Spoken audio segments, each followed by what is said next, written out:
Gojira made metal history this weekend, playing the opening ceremony of the Olympics, and immediately the internet erupted with cries for Metallica to play the Super Bowl halftime show. And I'm here to tell you, it's not going to happen. And there are 5 big reasons why that I'll explain here on episode 177 of Heavy Metal Philosophy. Okay, and before I explain the 5 reasons why this historical Gojira moment will not open up the way for Metallica to perform at the Super Bowl, I feel I must preemptively explain why there might be some wonkiness in this episode. I'm terrified of the International Olympic Committee. They've already globally blocked one of my videos for using 10 seconds of that Gojira performance.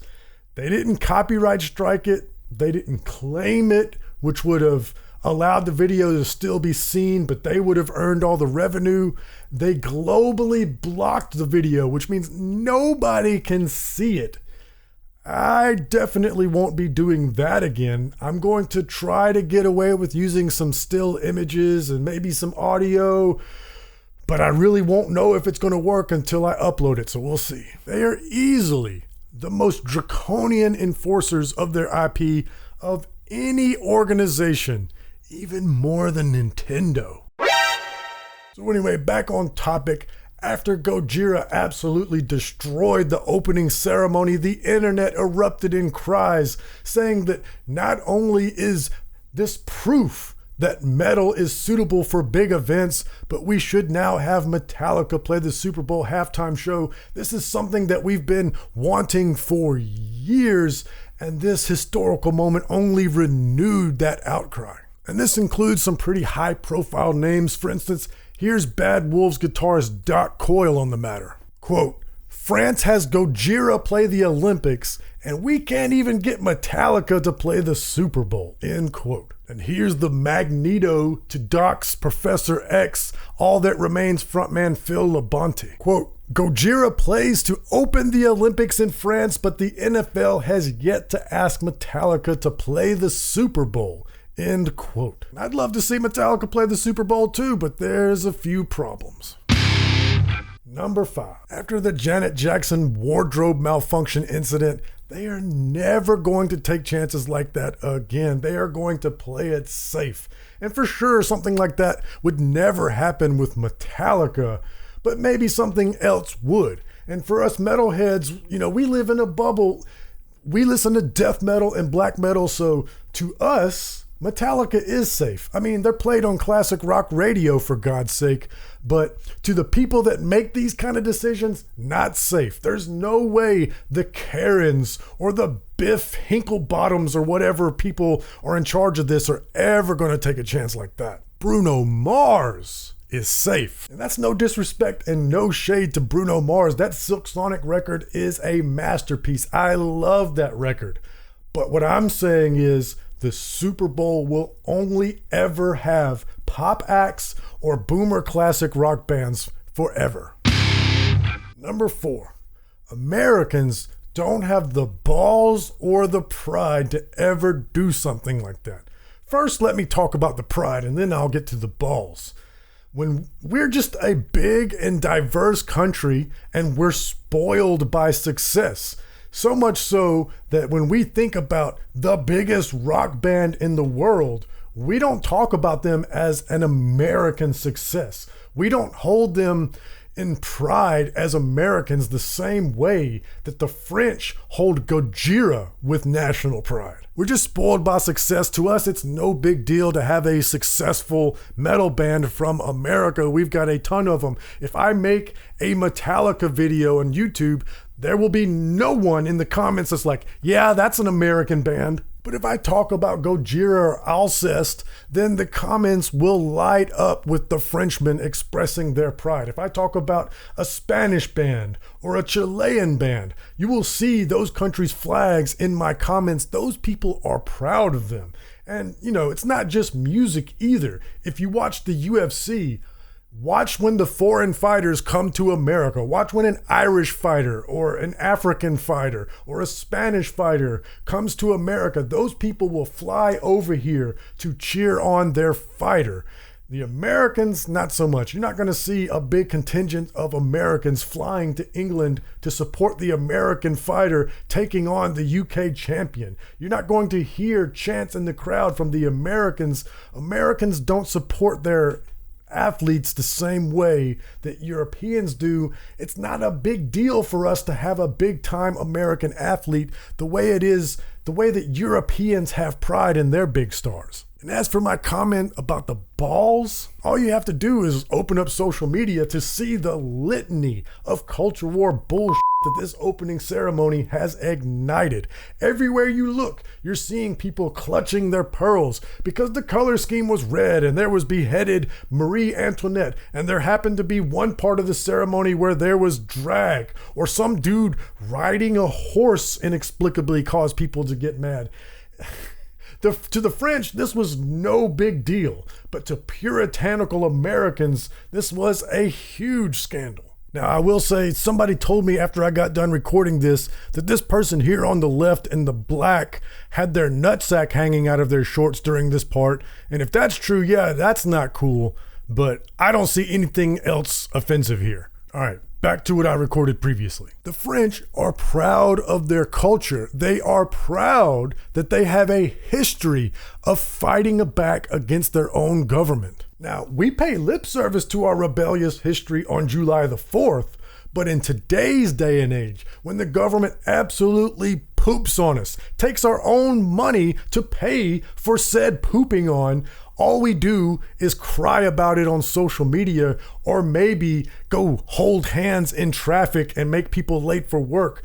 When French farmers got mad at their government for going too far a few months ago, they drove their tractors to the capital and sprayed actual feces on the government buildings. Well, with governments cracking down on farmers in their bid to reach net zero, we've seen protests in Australia, in the Netherlands, in America, but no one protests quite like French farmers. Check out these guys who protested outside government buildings, spraying those government buildings with manure to make their point. And then I was also going to show all the footage of people egging the president, Emmanuel Macron, literally slapping his face, cursing him out in public. But I need to be real careful what I say here, because I am absolutely not encouraging any of you to break the law or get yourself, tased or something. I just wish that my countrymen treated our politicians with the disdain and the disrespect and the skepticism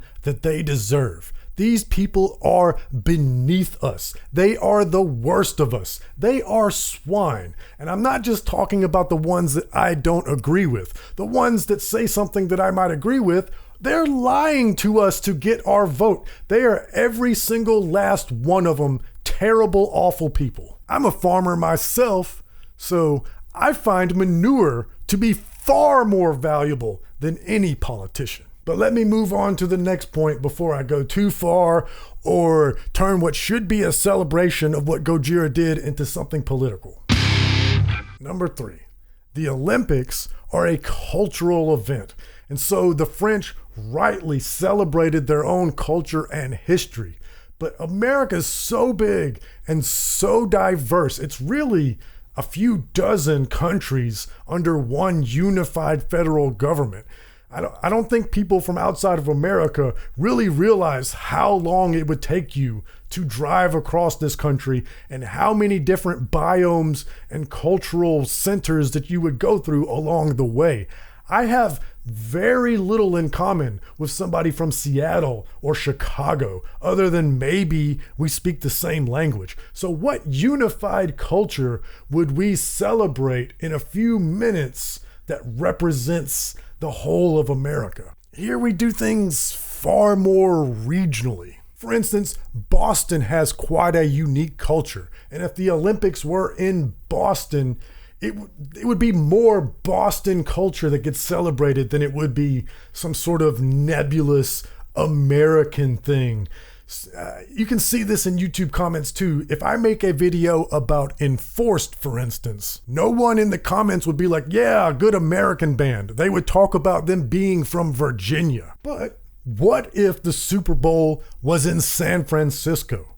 Could we get a Big Four Super Bowl halftime show to celebrate the importance and the history of the Bay Area thrash scene. Well, that brings me to number 2. And while I would love to see a Big Four Super Bowl halftime show, I don't think it'll ever happen for this one simple reason. It's not just the Super Bowl halftime show, it's the Pepsi Super Bowl halftime show. This is a corporate sponsored event. The band that they choose for the halftime show would have to be signed off on by Pepsi.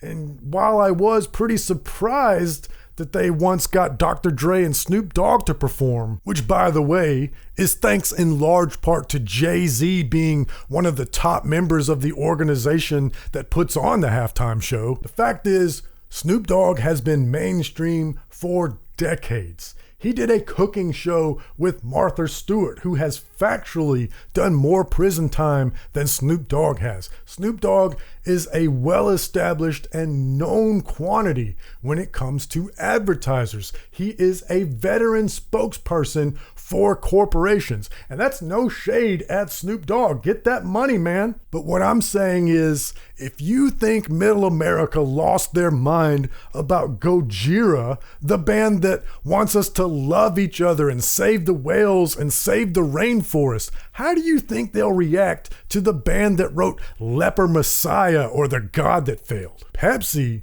does not want that smoke. And here, somebody with some reason or some small amounts of logic might say, yeah, but what about all the really offensive lyrics in gangster rap music? But that's where you messed up, trying to think about it logically and reasonably, because America doesn't have consistent and logical values. You can show as much violence, even gangster violence, as you want to on TV, but you dare not show a titty or criticize somebody's religion. America's number one, baby. We are the kings of selective outrage. And also, let me just say that Gojira has made metal cool again. I had been lamenting for a while that metal wasn't scary anymore. You can go to the shopping mall and buy all of your metal paraphernalia. It's as mainstream as it's ever been. I was sad because artists like Sam Smith and Taylor Swift were getting all of that good satanic panic media juice. Meanwhile, black metal bands are out here like, what about me? What about me? But Gojira, the nature band, has brought us back once again. The satanic panic is metal again. And here we are at number 1. The number 1 reason why Metallica won't play the Super Bowl halftime show is because Metallica doesn't want to do it. They've already gone on record and said that they wouldn't do it. You know, these performances are a big production, and it's done on live national television. A lot of these performances are lip-synced. Metallica's not going to do that. James hit a sour note during Master of Puppets during their Rock and Roll Hall of Fame induction performance. He would rather hit a sour note than lip-sync. Respect. James has gone on record and said that the Super Bowl halftime show is more about the spectacle than it is about the music. And while it's true that Metallica does put on an insane live show, there's pyro and visual effects, it's not like the Super Bowl. I don't think they would be down with having a big group of dancers flood the field and do a choreographed routine, or people rappelling from the rafters, or guest appearances from this week's Flavor of the Month pop star. I think Metallica would want to play a medley of their songs with some pyro and be done with it. So in conclusion, unfortunately, I just don't think we're ever going to see the Metallica halftime show, which in a way makes this Gojira thing that much more special. To me, this is one of the top 5 historical moments in metal. This is right up there with Cannibal Corpse being in the Ace Ventura movie, or Metallica playing behind the Iron Curtain in Moscow. And I have to say, the performance alone, without the context of the Olympics, was special. Them standing way up there in the sky on those tiny little platforms on a castle, headbanging with no safety rails around them, the blood streamers and the beheaded visages in the windows. That was one of the most metal things I've ever seen in my life. I thought Behemoth music videos were the most metal thing. They ain't got nothing on this. This was something that could have easily have been a Metalocalypse episode. It was so brutal and over the top. And this is from the Save the Nature band. Incredible. Now, I alluded to it earlier that the IOC globally blocked one of my videos. If you want to see how I re-edited that to get around it and my special message to the IOC, just click right here if you're on YouTube. If you're listening audio only, I appreciate it. Links in the description to my YouTube. But most importantly, read philosophy, listen to metal. I love you.